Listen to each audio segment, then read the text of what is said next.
Hi there makers, and welcome back to my channel. A question that I find commonly asked when I make a crochet tutorial for sweaters or cardigans when I use this stitch is always, how do you do a half double slip stitch? Or people are always fighting me saying that this is not crochet but rather knit. So I've decided to finally make that tutorial to show you how we're gonna work this half double slip stitch, or as other people like to call it, yarn over slip stitch.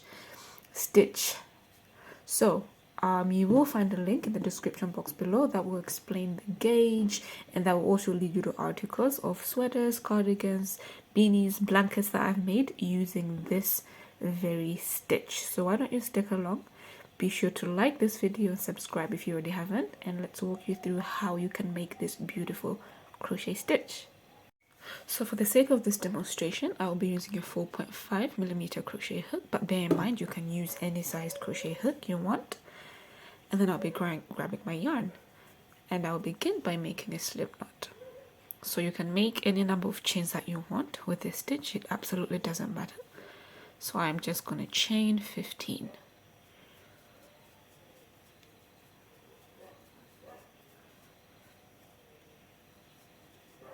Plus 1 to turn.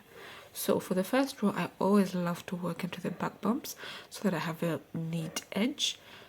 So into that second chain from the hook, into that back bump only, you want to yarn over on your hook, go in there, wrap your yarn around the hook as if we're doing a half double crochet. However, we will not finish a half double crochet as we would, which is by yarning over and pulling through, but instead we are just going to slip stitch by holding that middle stitch right there down and slip stitching just like that.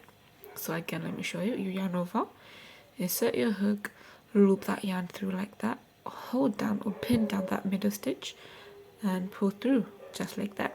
A way that I love to do it is by pulling up that yarn, and I just like to turn my hook upside down and slip stitch. So I yarn over, insert my hook in, pull that yarn through, turn my hook upside down, making sure I'm pulling onto that yarn at the tip of my hook like that, and I'll slip stitch through.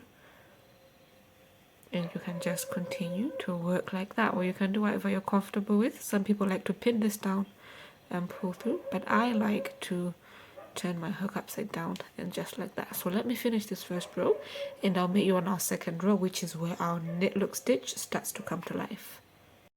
So at the end of row 1, this is what your work should be looking like. To begin row 2 with this stitch, you just have to chain 1. Personally, I like to chain 1. Other people will tell you to chain 2, but I like to chain 1, and that chain 1 does not act as a stitch. So now for the rest of the rows, we're going to be working into that back loop in order to make it look like a knit stitch. So all we're doing is yarning over as we've been doing, inserting your hook into that back loop, pull that yarn through and slip stitching. And just like that, back loops only and slip stitching. And you're gonna complete the rest of your row like that. So pause the video, finish doing that, and let me meet you on row 3. So far, this is what it should be looking like. You cannot tell yet until we work about 3-4 rows. That's when that stitch is now gonna start to come out. So let me finish the row and let me meet you on row 3. To begin row 3, I've already chained my 1 and turned. So you wanna make sure you do that very same thing. And just like we did row 2 into that first stitch, go in with your half double slip stitch, and you're just gonna half double slip stitch row after row.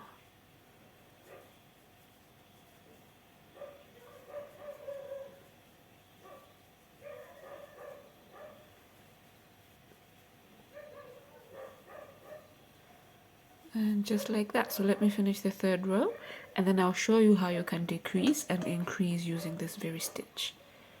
So I just worked a few rows to show you what the stitch looks like, and this is what it looks like, and on either sides it looks the exact same. So if you were to increase, I'm going to begin by showing you how to increase. Obviously be increasing into that last stitch. So if you were to increase a half double slip stitch, you would yarn over, insert your hook into there and finish as you normally would, and then into that same stitch you would go back in there with another one, and just like that you have placed an increase. Chain 1 and turn.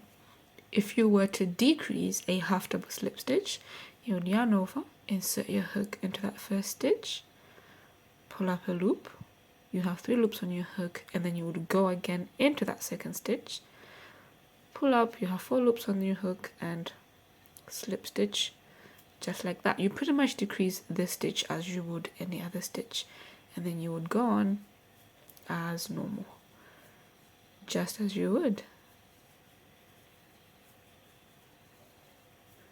And so far, that's how you work your half double slip stitch.